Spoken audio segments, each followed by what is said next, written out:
can see my screen. You can see my screen on taking photographs. So because we have not met for quite a while and there are certain things that yes, we need to discuss. But I thought rather than jumping into some of the gender issues we normally discuss on these calls, let us start with something that is a little bit lighter and something that cuts across for everybody. We are working on very different projects, but one thing that is in common is that we take photographs and we want these photographs to actually mean something or to say something so that when an audience sees them, then these are photographs that they can appreciate. I have shared with you previously some of the things that we have done, like the cover of our Connection magazine, or I send news articles that always contain photographs that come from our partners. We don't get photographs from the internet and use them as stock images. We use photographs from partners, and therefore anything that you send in is always very important to us, it's always very precious to us, and we want to make sure that it is the best for telling your story. Whatever you're doing out there in the community, whatever you're doing in policy, in the universities, we would like it to be able to say something. And so just for a short while, I would like to just take you through guidelines for images that tell a story. Welcome back, John Everest. I assume that you had a problem with the internet. Would you like to say hello and tell us where you're from and from which organization? Okay. Hello, Yes. everyone. Hello. My name is John. Okay. My name is John Evaristi from Yapo. I'm acting as coordinator. Hello.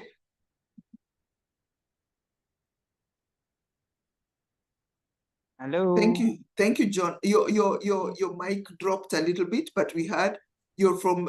John is from Tanzania, from Yapo, organization called Yapo in Tanzania. Thank you, John. Thank you. So let me continue. So we're looking at taking photographs, and basically what I have done is bring out a few photographs and then say something about that photograph. And then hopefully we can pick some hints about how to take photographs that will actually tell a story. So on each slide, we're going to just see a photograph and then say why it's a good photograph or not a good photograph and what we could do to improve it. And then towards the end, we shall have some slides to practice seeing what is good and what can be improved about a photograph. So many of the activities that we do are necessarily done in groups. And therefore, that means that we have a group or a bunch of people that come together for a very specific purpose. And because of the settings in which we work, there might not be that much action.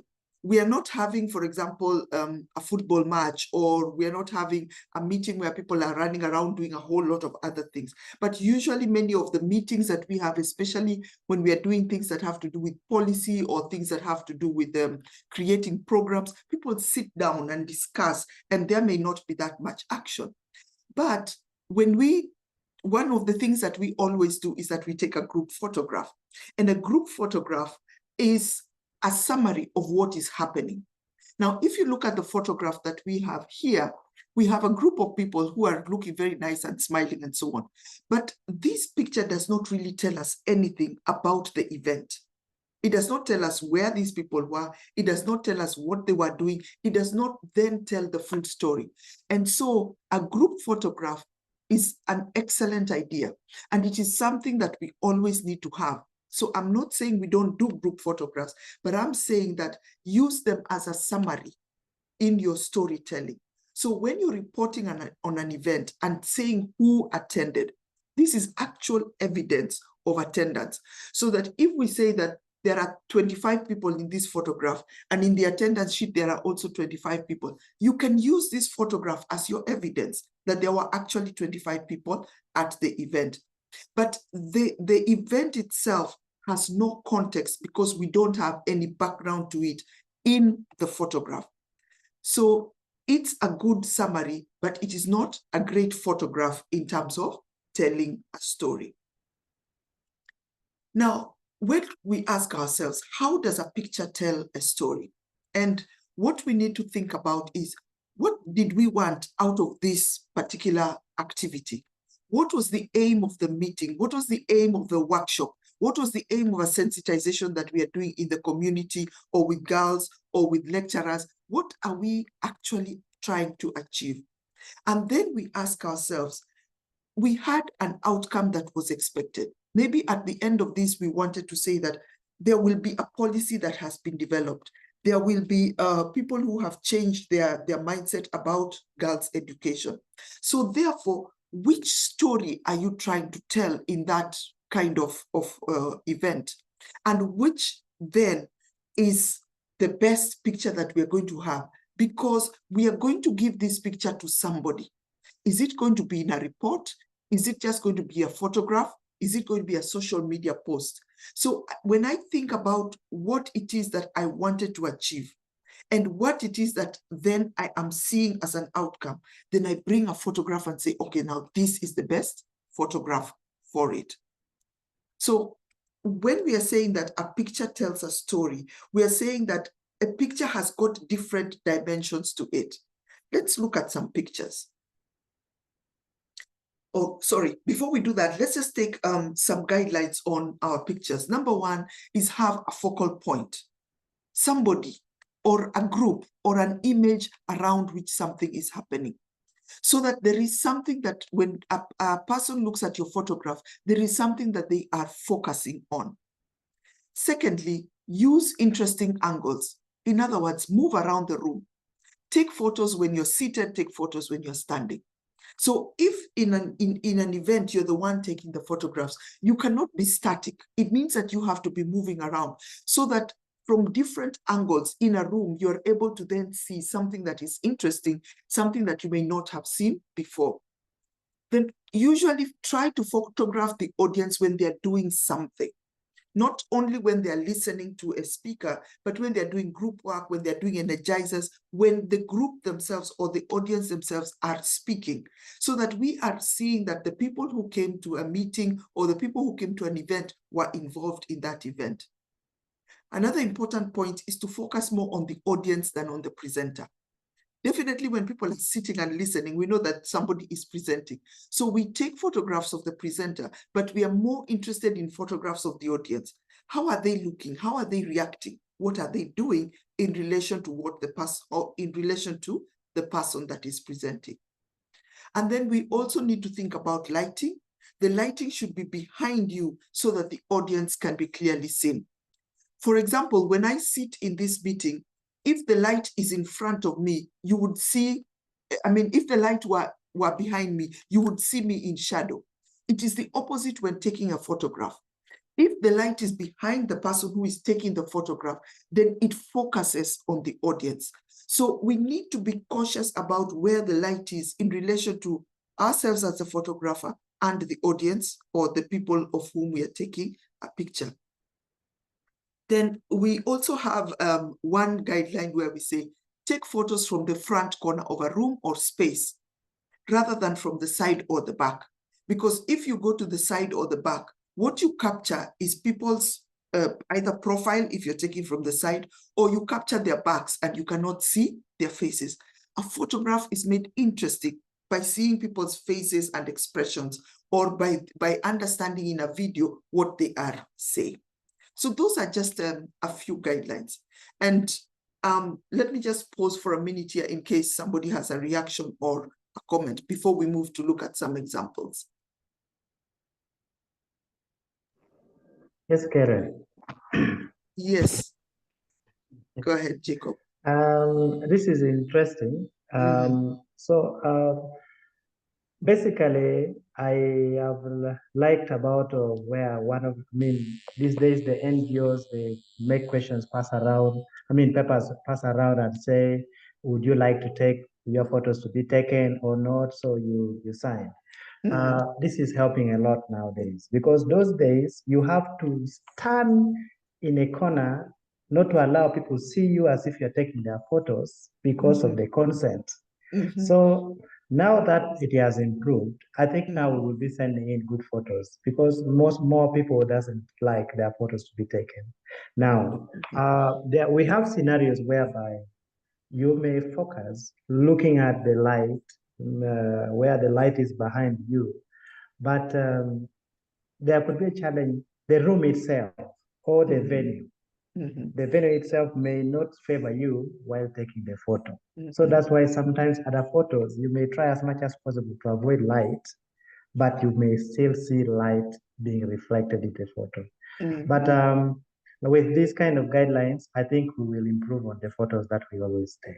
Thank you. Okay. Yeah. Okay, thank you, Jacob. Yes, you've raised two very important things. One of them is the venues in which sometimes we work, the circumstances in which we work, especially when we work in the community. The lighting may not always be the best in the spaces that we are able to find. And so, yes, that is why I think it is important to try to move around the room, to try to see what best can be done, and also to take some close-up photographs, because even if the lighting is not very good, if we take close-up photographs, then we are able to get a better angle and see what people are doing. Now, you have also mentioned the issue of consent, and one of the things that we all have, I think, is the guidelines for photo and media, which are sent out as a package when you get into a contribution agreement. And that even if people have not signed individually, the very fact that you have put up the media consent form and you have alerted people that when you come into this room, you know that call is going to be taking photographs, and then anybody can come up to you and say, hey, when you're taking photographs, please don't take photographs near me. And that way, even if they have not individually signed, it can be easy to exclude somebody. But usually consent, because there is one consent form that is brought in, especially to big groups, it is assumed that everybody has been alerted to the consent form, and that because they are in the room and they have not said anything, then their photographs, they are consenting for their photographs to be taken. But I think it's important, as Jacob has, it's important to always sound out people. If I'm having a meeting that is lasting 1 hour and I say, okay, have you consented to have your photographs be taken? And people don't say anything. In that 1 hour, I can take the photographs. But if we are having a 2-3 day meeting or workshop, I need to maybe ask people on the second day, are you still okay with these photographs? And if you have changed your mind, please let us know. So that there is never the question of, I did not know that my photograph was being taken and that my picture was being used. Thank you, Jacob. Any other comments before we move?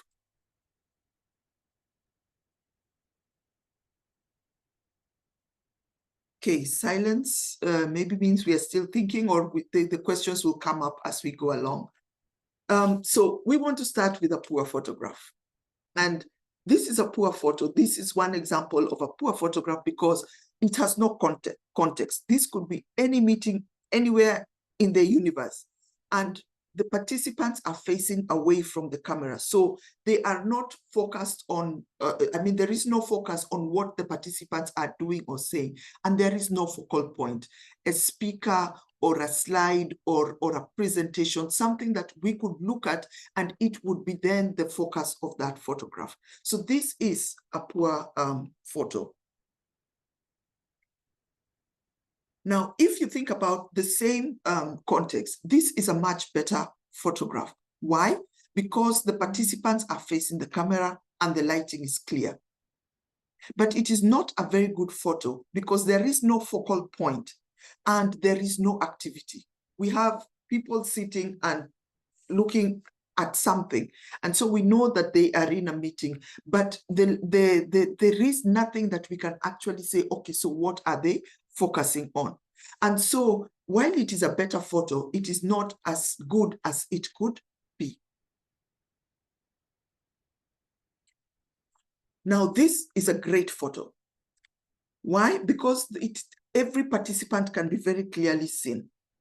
There is a focal point, and that is the activity on the table. So when I look at this particular activity, immediately my eyes are drawn to, okay, there are people sitting around a table. What are they doing? So I become interested in what they are doing, and the participants are fully engaged. So because of that engagement, it also draws me into the photograph to try and see what exactly is it that they are doing. And this activity has a caption, and the caption also there is a caption that explains what was happening. And this particular quilt maker activity is also mentioned in the activity report and explained. So I am able to link this photograph, which is telling me a story, with a small caption that shows what the activity is. And then if I look into the report that the partner presented, I'm able to see, okay, this is what quilt maker activity means. And it is something then that if I were to take this photograph and I want to be able to explain as a partner, this is the activity we were conducting, and this is why it is important. There is a very good photograph to be able to do that. So the issues here that we have mentioned in the two photographs before, where there was no focus, where there was no focal point, and where participants were not active, you can see it here.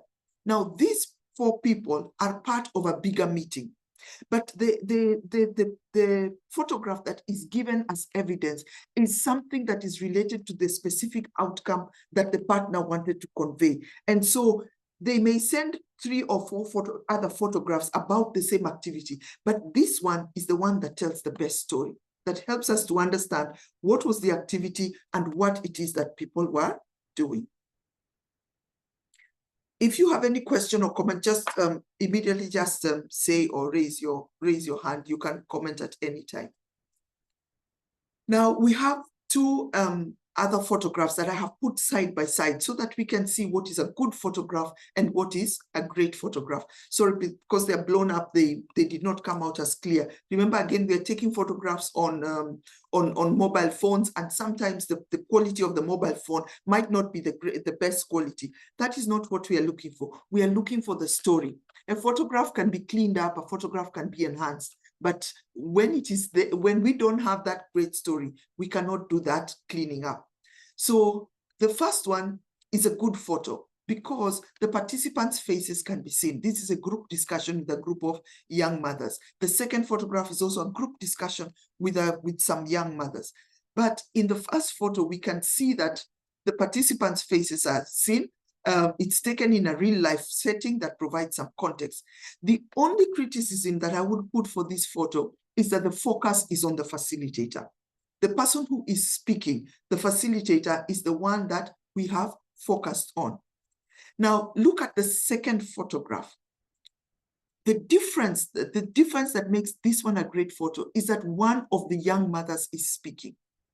Everybody is fully engaged looking at the person that is speaking, including the facilitator, also looking at the person who is speaking. It shows that there is engagement with the group in that photograph. The only issue is that the lighting, there is glare from the windows, which is distorting the faces. Sorry, there's a typo there of windows. There is glare from the windows, which is distorting the faces, which means that the photographer needed to have been at the back of that group towards the window. If they had taken it from there, that would have brought everybody's face completely sharp. We would be able to see all their faces in sharp contrast, and there would be no glare. So the difference between the 2 photographs is the focus. One is focused on the facilitator, one is focused on the audience. And so where the audience is engaged, we are able to get a better idea of that photograph and the fact that everybody was participating. Should I move on, or is there a question or a comment?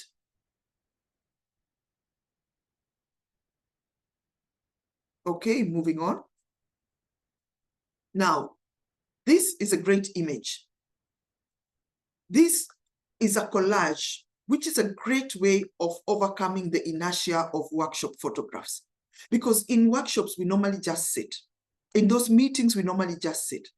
So what is happening is, number one, there is a focal point who is the presenter.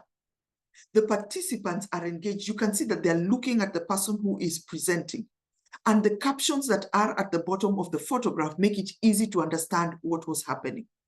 Now, this means that we are having something that we can look at. We are having a focus, and everybody is looking at that person. Everybody seems to be interested in what they're doing.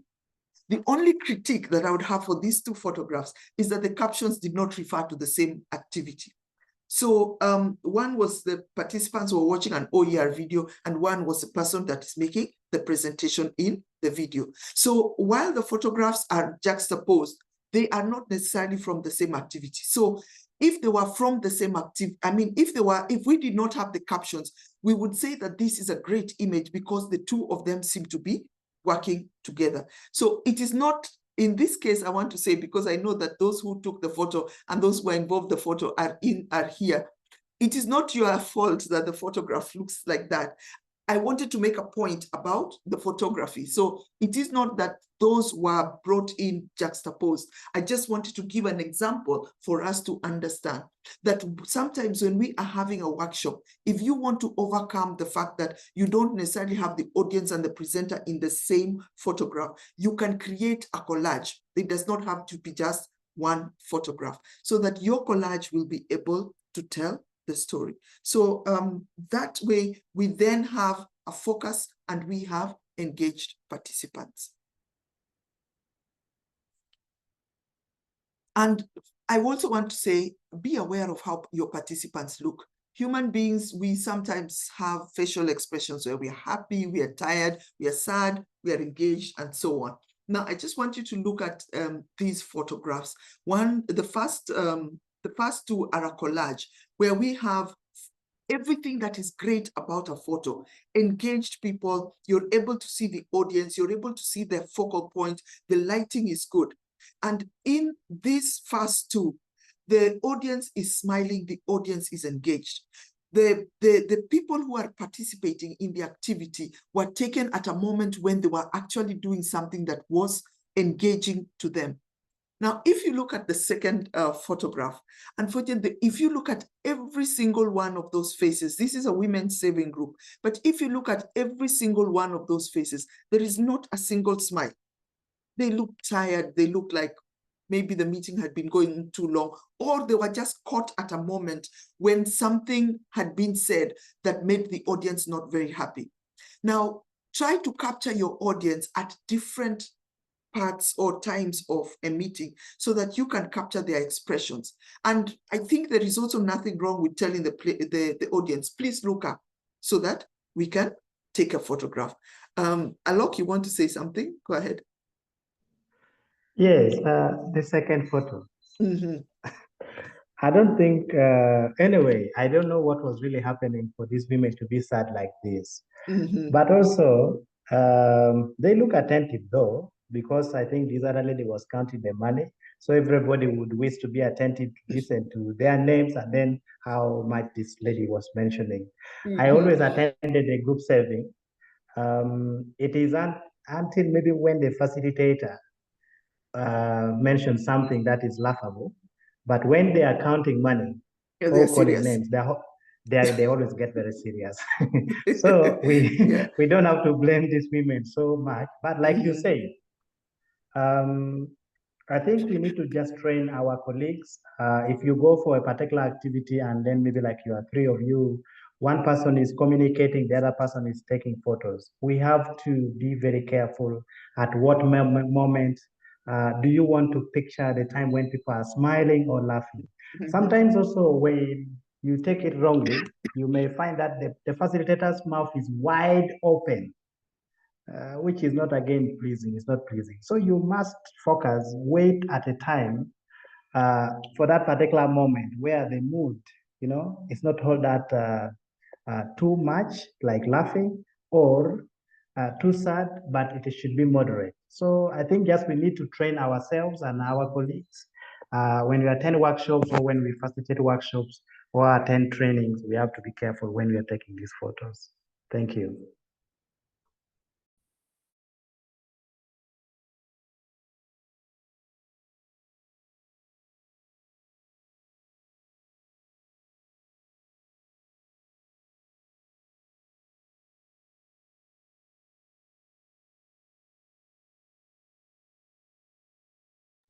Sorry, Karen, you're muted. Sorry, I muted. Yes, I was sorry.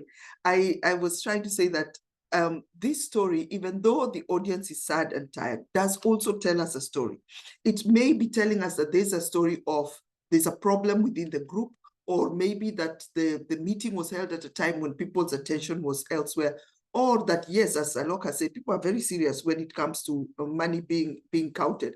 I think I was smiling when Alok was explaining, because this was actually a series of photographs, and I found it very interesting that there were quite a number of photographs, and in every single photograph, it just struck me, why are these women so sad? Why is it that in every single photograph, they're not looking very happy? And yes, there are moments where people may be sad, or people may be serious. Let me not use the word serious, sad only. People may be very serious. But there are also moments within those meetings where there is animation, laughter, activity, and we can have those. This struck me because it was a series of photographs, and all of them, everybody was looking extremely unhappy for some reason. Good. So thank you for that. Let us just be aware of how participants look. And that's why we also need to take very many photographs, so that then we can select the best. This is not moving. Okay. This photograph is a great photo. And this is the Widow Saving Group. I will not pronounce the first word. The Widow Saving Group in Northern Uganda during one of their meetings. And the focal point of this group of women sitting there with their savings box is a beautiful and excellent story about the outcome that we want to see: women getting into groups, people getting into saving societies, being able to raise some money in order to improve their lives. And this is a great photo because it doesn't have too much detail, but the detail that there is in this photograph is enough to tell us that the savings group is making a difference in people's lives. And so I want to just use the title here and say, engage your audience. An energizer may help. Sometimes if there has been a meeting that is going on for quite some time and people have an energizer, then that energizer may help them. Alok, I want to give you a chance, but I also want to ask the rest of the audience, hello.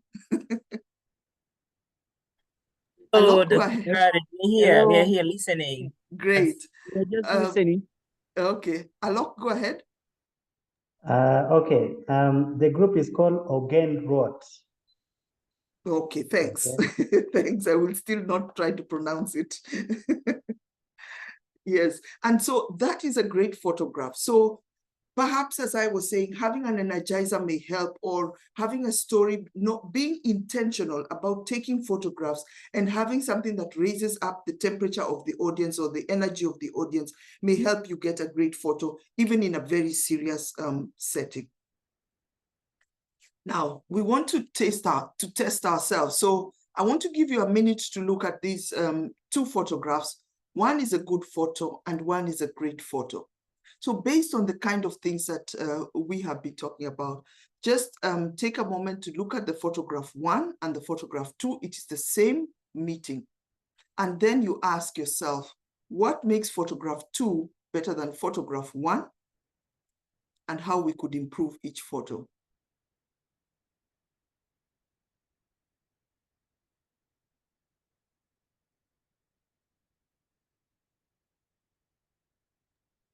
May I try? Yes, Salim, and please greet us. Yeah, thank you. Good morning and good evening. I hope everybody is fine, and Happy New Year to those who we haven't met since January started. From the first photo, I can see the presenter and the participants. They're just looking and there is no any activity which can be seen there vividly. But the second photo, it seems that the participants are engaged. They are working on something, and the facilitator is somewhere facilitating, somewhere elaborating something to the participants. So the second photo is great because of that. It has a lot of information to tell a story compared to the photo number 1. Though they are almost from the same activity, it seems like it's the same activity, but the first photo has less information compared to the second one. So how do we improve? I think it's about the angle. The first photo is nice, but maybe the photographer failed to maneuver on the angle so that the participants and the facilitator could be seen in emotion way of the way they were conducting the activity compared to the second photo. Even the is it the angle? Yeah, the angle itself, the focus. I don't know if it's correct word. It has taken too far away from the participants. You can see the participants are too far compared to the second photo, which you can easily see the participants on their faces, whether they are happy or discussing or talking of something, and they are engaged. Thank you. Okay, thank you. Thank you very much, Salim. Would anyone else like to comment on that photograph? Yes. Yes, Doreen? Yeah, I tried to raise my hand, but I think it's not visible. No, Yeah. it's not. It's okay. So I would also like to just compare these two photos. Mm-hmm. The first photo, there's activity going on. It's clear that these people are paying attention to the presenter. Mm-hmm. The problem with this photo is that we cannot see these people. We do not even know them. We cannot recognize them easily. Mm-hmm. However, there is a sign that they're focused. There's a presenter. There's a focal point. They're engaged. They're attentively paying attention, but we do not know them. We cannot see them. Mm-hmm. For the second photo, the lighting is good. We can see these people. There's a clear sign that they are very engaged in what they are doing. So this makes it a great photo because we see the people and we see the activity, we see the focus, and yes, nearly all the characteristics of a good photo are visible in the second photo. And the other one has a lighting problem. Yeah, thank you. Yeah. Okay. Thank you. Thank you very much. So yes, again, it is, remember, this is the same room. This is the same activity. Basically, these photographs were taken within a few minutes of each other.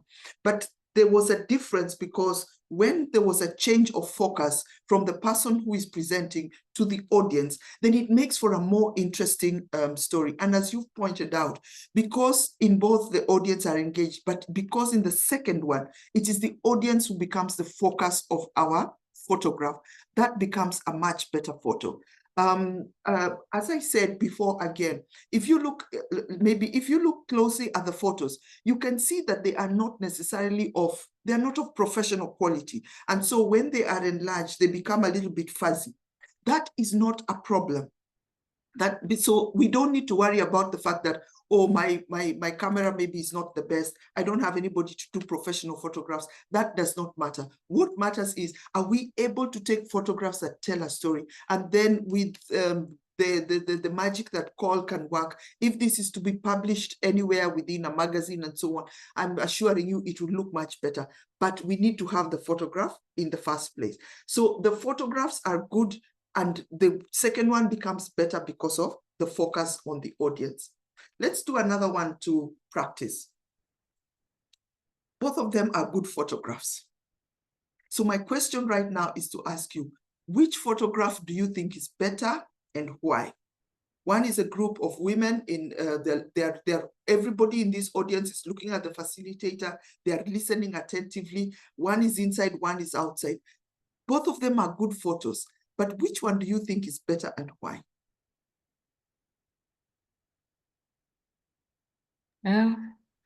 Yes, let me.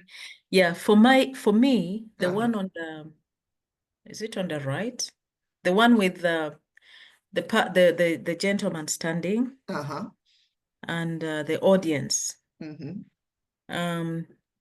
We are able to see the interest of the audience. We are also able to see the focus, and the photo is bright. This other one, I cannot tell what exactly is happening. It's not clear to me whether these people are paying attention or, yeah, although looks like they're also listening to somebody saying something, but it's really not clear. So I prefer this other one, the one on the right. On the right. Okay. Yes. Okay. Yeah. Great. All right. Anyone else with the same or different opinion? Can I say something? Yes, Alon, go ahead. The first photo, Mm-hmm. we can visibly see that is a one-day capacity building. Mm-hmm. I think for women on inheritance, Mm-hmm. something to do with inheritance, and those are CPC members. Mm-hmm. Either Child Protection Committee members. Yes. So at least you can see that they are discussing on the issues to do with the inheritance. Meanwhile, well, as much as this gentleman standing, the photo is clearly seen. There's focus, people are looking at him, but we can't tell which activity was that, because we cannot tell anything there. It can be a community meeting or anything. Thank you. Thank you. Thank you. So for you, the second one does not have the context that the first one has. All right? Yes, yes. Okay. Let's have one more comment on the photos. John, Salim, anyone would like to comment? Hi. Yes, go ahead, John. I cannot choose a better picture because both, like the first picture, we know what's happening because of the poster in the background. And you can see that the women are, I mean, you don't really know if they're engaged or not, but you know that there is a speaker and then there are women listening, but can't make of anything because of you can't see their faces or their expression or any sort of movement. Second picture, you can see the people's faces, you can see that there is someone speaking, but no context. I mean, the lighting is also good, but no context, and you don't know what they're talking about or what is the motive of this talk or this engagement happening. So I couldn't choose a better picture. Both of them are lacking in some sort of points. Okay. Thank you. Thank you. So I think that you have all brought out the point that I was trying to make exactly.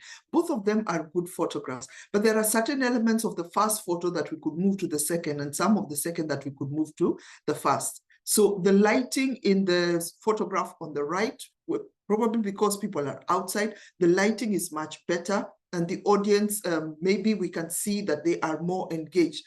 But in the first photo, there is context, and that context is provided by the poster at the back, which tells you what is going on.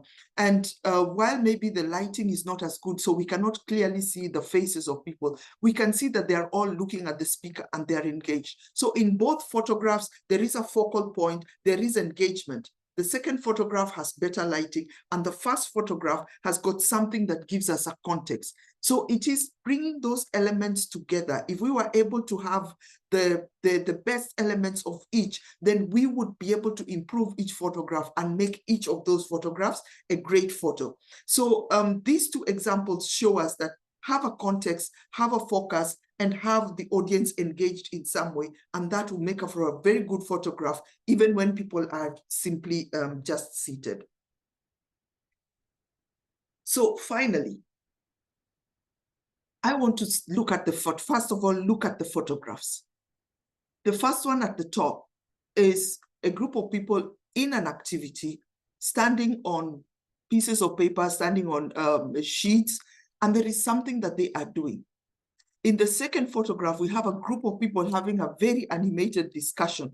They are fully engaged in what they are doing, and they are discussing an issue, and they look like maybe perhaps they were really arguing. And so when I look at these two photographs, and I'm hoping that it brings out the same emotion in you, is that I would love to know the story behind these photos. I would love to know what was going on, what was happening. Why is it that these women at the top are standing on pieces of paper? What were they doing? At the bottom, I would like to know what exactly were they arguing or discussing about? And that is what makes those two photographs great photos, because they encourage me as the person who is looking at them to want to go and find out what is the story behind these photographs. And so for me at call, this is a kind of photograph I want to go into the partners OneDrive and see, okay, what was going on here? What is in their report? And so when you have a photograph like this, it immediately brings out the sensation of, I want to find out more. And when we want to find out more, it means that there is a story behind them.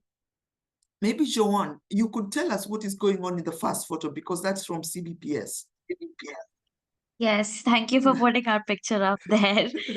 So this was a picture from our event held recently, and it was a workshop that was done on complex adaptive systems. And it was related to a project that we have been working on regarding gender violence in public spaces. So, as you can see, there's actors, environment, rules, and emergence. So, related to the complex adaptive system, which is a theoretical framework, there was a game that was developed, and we had participants sort of figure out, what makes a complex adaptive system, and in terms of actors, in terms of the environment, and when there is interaction between the actors and the environment, there are rules that come up, and how these rules emerge. So it was a very short game that was made for people to get some sort of an introduction to complex adaptive systems. And the paper that they're standing on is the game board that we designed. So it was a life-sized game board, and that's what everyone's taken up positions based on the game that they played. So that's what is happening there. Yes, thank you very much. That you see, when now that explanation is in the report that is sent in by the partner, it gives you a whole big story about an event that took place, and helps then the audience the reader to be able to understand what took place, because you are all in different contexts and you're all in different settings. But that's a very exciting photograph. The second photograph I can explain, because that was taken during a workshop we had at Botswana Open University, where we were trying to discuss how or to what extent the university strategic plan and policies are gender sensitive. And we also wanted to look at the curriculum. And so this is a group of lecturers from the Department of Business who suddenly realized that their curriculum is completely gender insensitive, but some were defending the gender insensitivity of the curriculum or the gender blindness of the curriculum, while others were arguing that there should be a change. And so this photograph was captured at a moment of actually very heated discussion and a lot of fun discussion that ended up in people going back to look at what is our curriculum like and how we can improve it. So these two photographs are part of a series of photographs that were handed in by partners or by us collected during workshops. But I want to say that some of the things that we should do is take many photographs of an event to capture key moments, but delete any that do not meet the criteria, because we want our photographs to tell a story. So rather than having 50 photographs and you send 50 photographs to call and we cannot make out what these photographs are, remove any that don't meet your criteria for being a great photograph or a photograph saying something about the event. Then try to add captions and rename images. Because sometimes we get photographs. For example, we get 2024-11-03 JPG, blah, blah, blah. We don't get what is this photograph about. And maybe when there are 30 or 40, it becomes very difficult to comb through these photographs and find the great photographs that we could use in other publications. So your photograph gets lost. And yet it might be one of the photographs that we could use in our publications, that could be used in presentations and go worldwide to the Commonwealth. So use something that makes sense. For example, OER workshop day 2. Have it still short, but let it say something about the photograph. Keep file names shorter than 30 letters, otherwise it becomes a problem when uploading them. They will sometimes not upload, or they will upload wrongly and we will not be able to access them. And then use your best images to write a human interest story. something that you can share with call, something that you can upload to your organization's social media platforms, and tag us in when you upload something to your social media, so that we can also follow you and make sure that this is reposted into call's social media. So the idea is photographs tell a story, and we can use those photographs to improve the image of our organization, to let people know what we are doing, and to share the stories of the women and the girls that we, and the other lives that we are reaching. So, sorry, let me just go back. That is the end of my presentation. Bavoshia, is there something you would like to add about the photographs, the uploading? Anything perhaps you may want to say? No, I think you've covered it, especially with the length of the file names, everything. So if it gets too complicated, it can just, like, the files won't load, or you would have a problem saving it in certain places. Yeah, okay. So my message to us is, take as many photographs as possible. Let us take them and then select photographs that tell a story and say, these are the photographs that I want to upload. These are the photographs that I want to include in my report. These are the photographs that may not be very useful in telling that story because the audience has no focus, or the audience does not look happy to be there. Let me have photographs that best tell a story and can be used to let people know what it is that we are working on, whether it is policy, whether it is programs, whether it is community events. What is it that my organization is doing, and how can I best then send it into call? So I'd like to stop here. We have just 2 minutes, and I'd like to maybe any last remarks or questions that you would like to put forth to the group, whether about the presentation or about the work that we are doing. You can go ahead.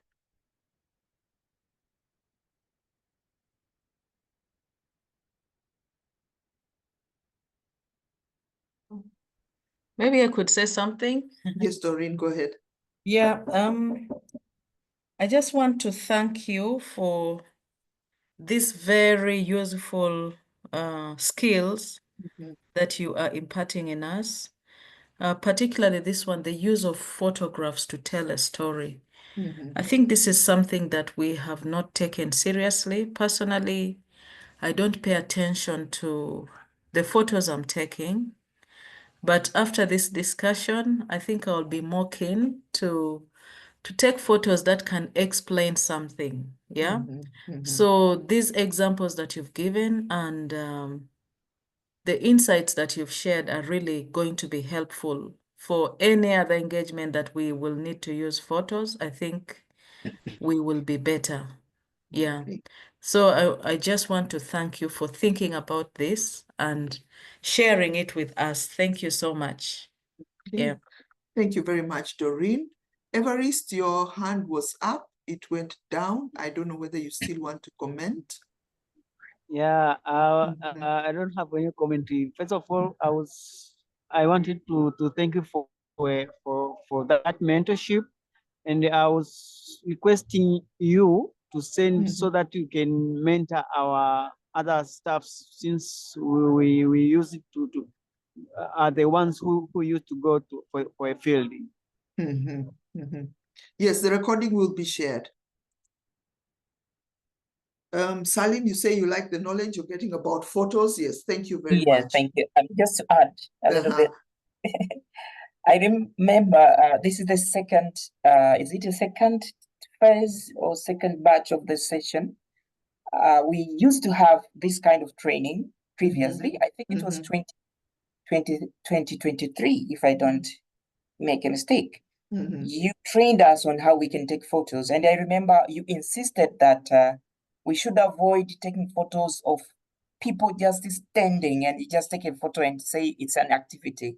So today's presentation has added something more important, that the photo should also showing an engagement, but also angles. They should be very much considered to ensure that we not only capture the people in the photo, but we really capture details of that photo.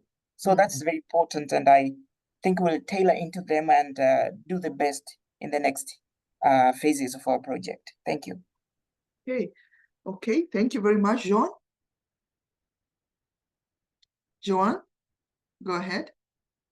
Hi, just wanted to say thank you for this session.